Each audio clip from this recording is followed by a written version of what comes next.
On today's video, I'm going to share with you all about learning old-fashioned homesteading skills. I was over 35 years old before I moved to my dream farm. So this video is to encourage those of you that are dreaming of homesteading, new to homesteading, already on your journey, or you just need some encouragement. I'm going to share with you 5 things that I've used that I think have really helped me to learn along my homesteading journey. The first one is Homestead Heritage in Waco, Texas.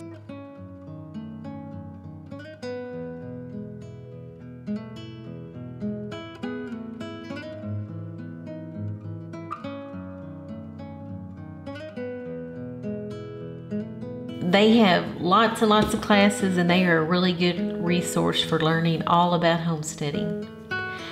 I just recently went to their cheese class, and for those of you that are, have the time or the finances to do that, there's usually a living history museum somewhere in most parts of the country, and they are a great place to start. Here is the sorghum festival that they have on Labor Day weekend every year, and they grow the sorghum and then they put it through the sorghum mill, horse or mule powered, and then here is the vat that they are cooking the juice that will become sorghum syrup.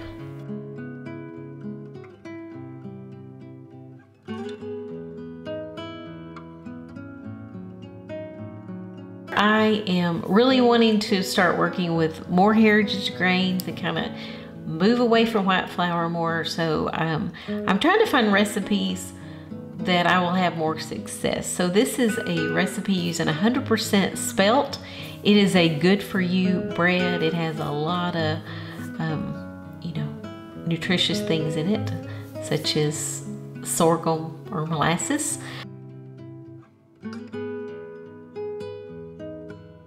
Oatmeal, you can use, it's pumpkin seeds, walnuts, sunflower seeds, but this loaf is really good. I'm working on refining the recipe so that I can bring it to you on YouTube.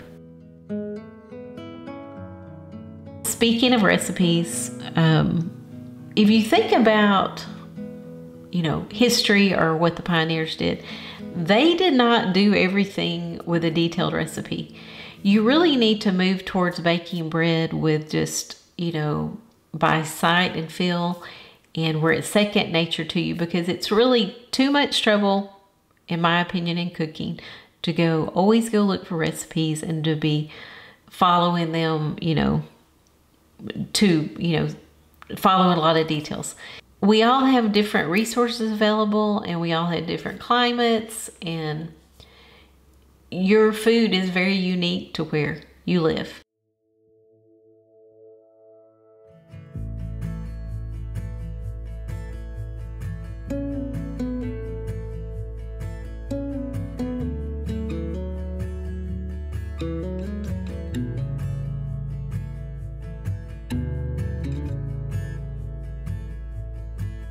So this is my no nitrate beef summer sausage made with, of course, our own grass-fed beef.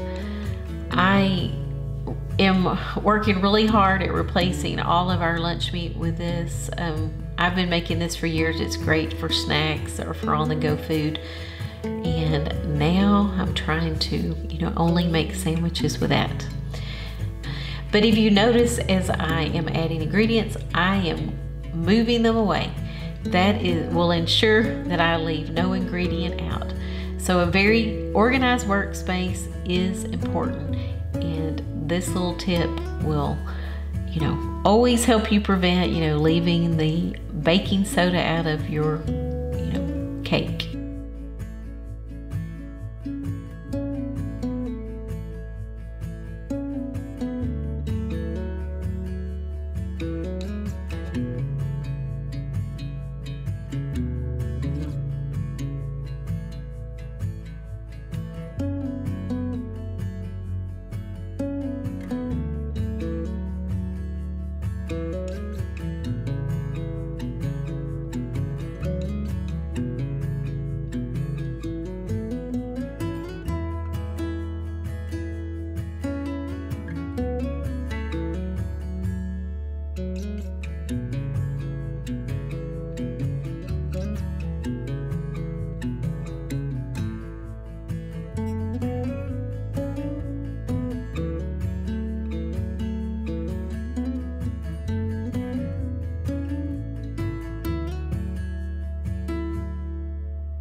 Last week I shared with you my children's favorite sandwich bread. So this week I'm going to show you, you also can get that recipe over on the blog, but this week I'm going to show you how you make a sandwich with it.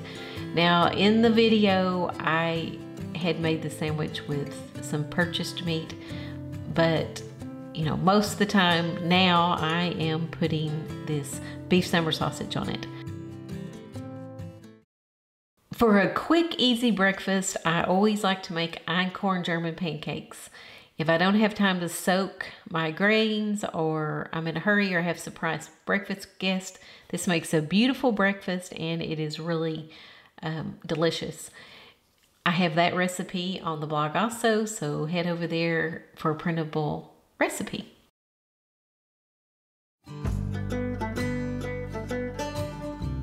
I always say chickens are the gateway into homesteading.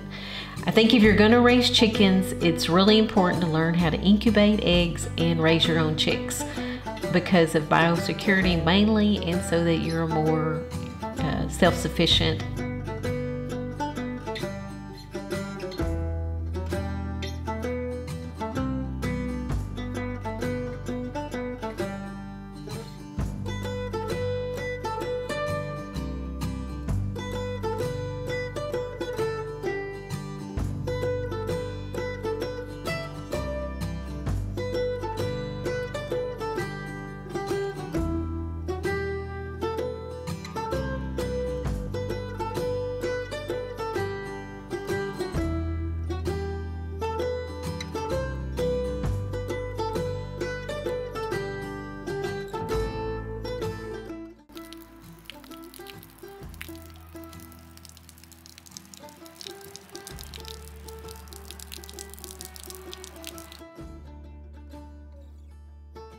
Well, it finally rained here in the Texas Hill Country, and we are so blessed. We so thankful to the Lord for allowing it to rain, but everything is beautiful. Everything's back on track. The garden is flourishing and beautiful. Our peppers are so heavy that they're so bent over we're having to put a chair to hold them up, but that is a good problem to have.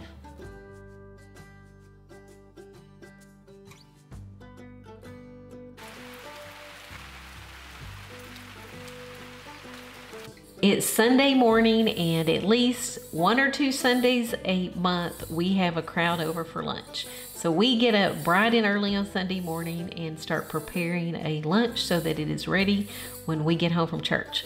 Mr. Roofer is so kind. He always helps me get the meat ready. He is about to cut all the meat up, and he's getting his knife saw ready. So this is sirloin, and we are going to make beef bourguignon without the bacon. I always start my day off with making kefir. This is really early in the morning. I always do it first thing. It's my habit for 10 years, and I think it's one of the nicest things you can do for your health and your family, and so easy. I mean, lots of nutrition and health in 5 minutes. I like to put it through a strainer. I'll get a lot frothier kefir, and I like it that way. So that's why I strain it through a real fine stainless steel strainer.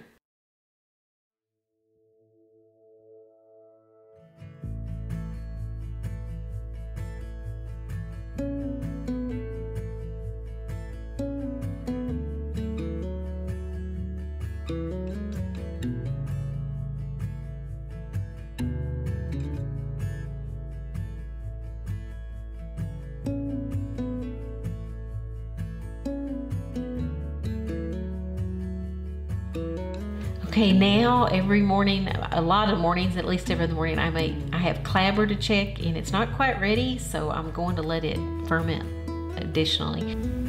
At church last night, an older gentleman shared a story in our small group, and I want to share it with you because it has a lot of wisdom in it.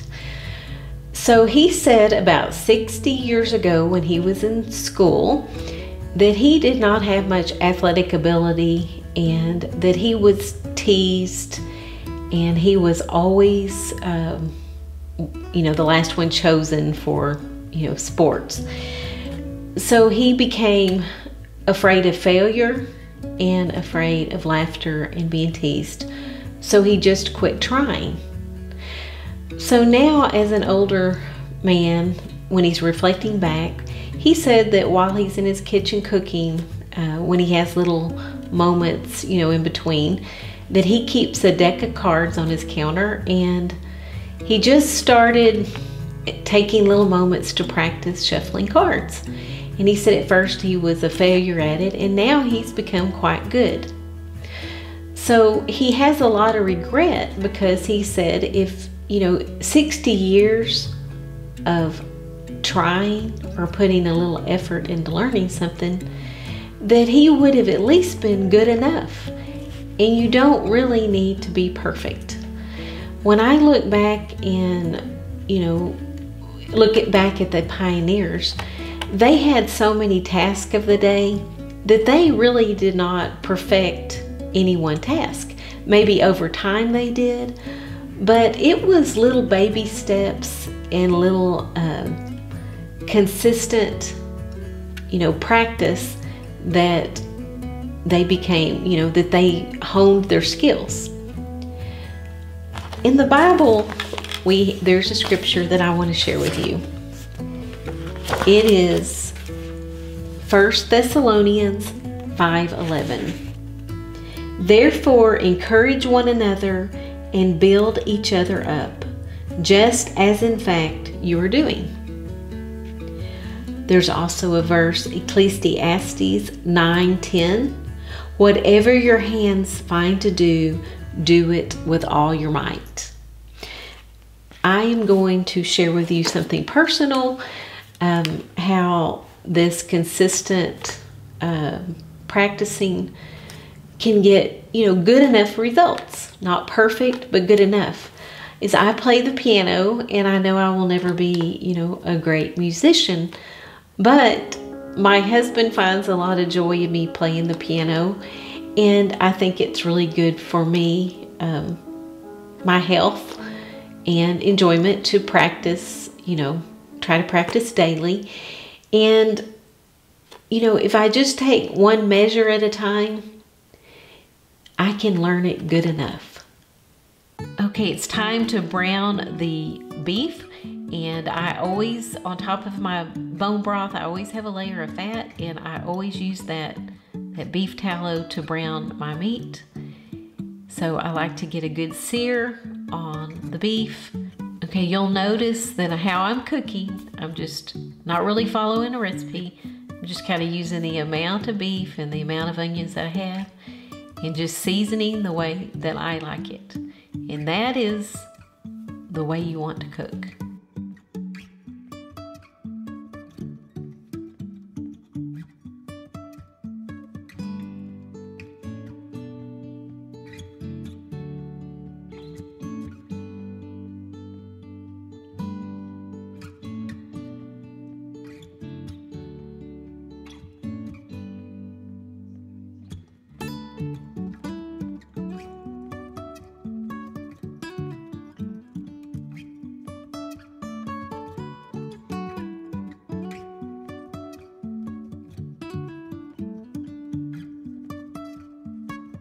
I'm using tomato powder from my freeze-dried tomatoes, which works really, really well. And of course, lots of bone broth. That is a staple around the home.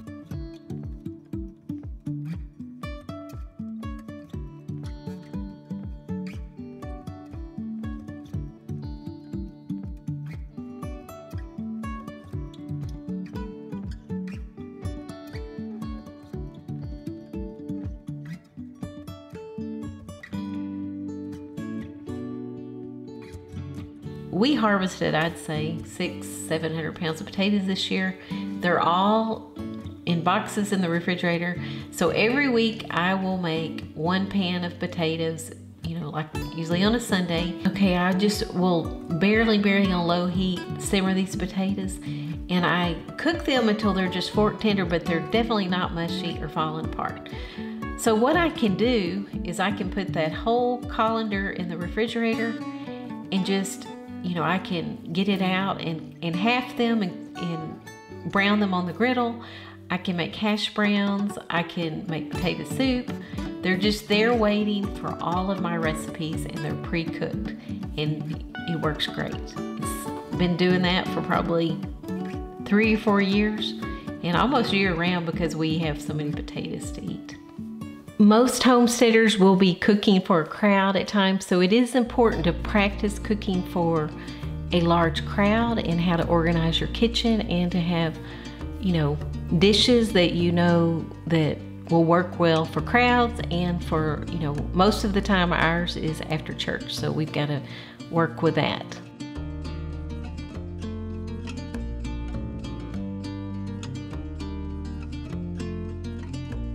We are getting Farmstead House ready for the winter, and we're going to share a lot of content on how to cook with a wood stove, hopefully this fall and winter.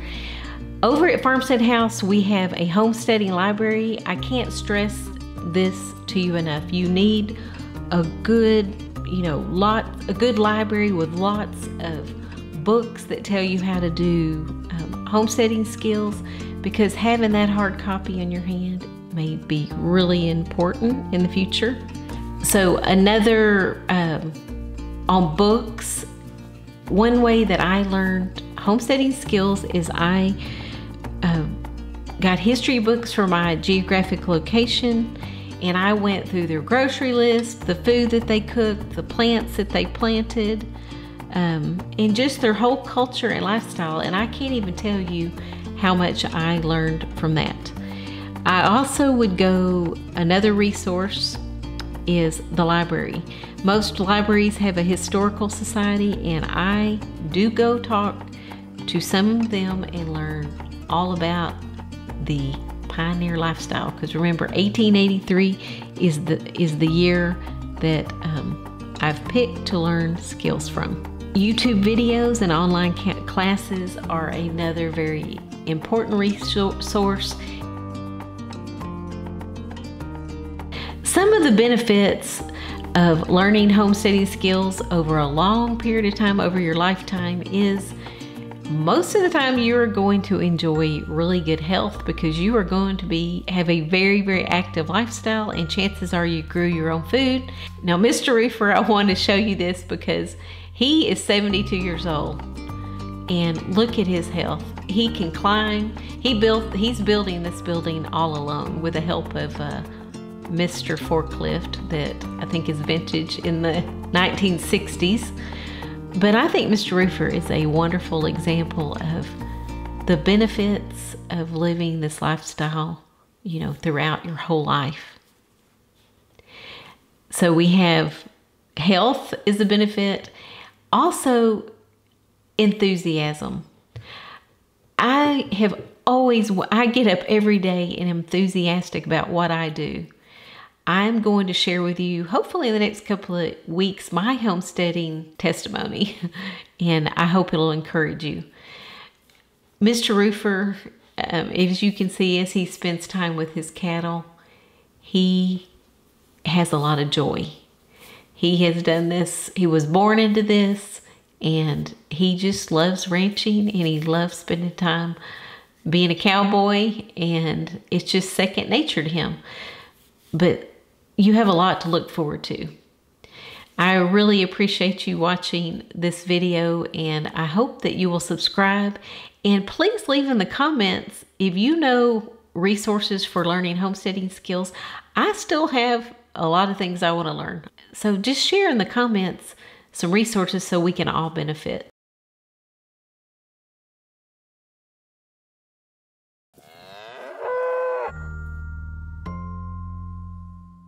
Thank you for watching, and we will see you next week on the next video.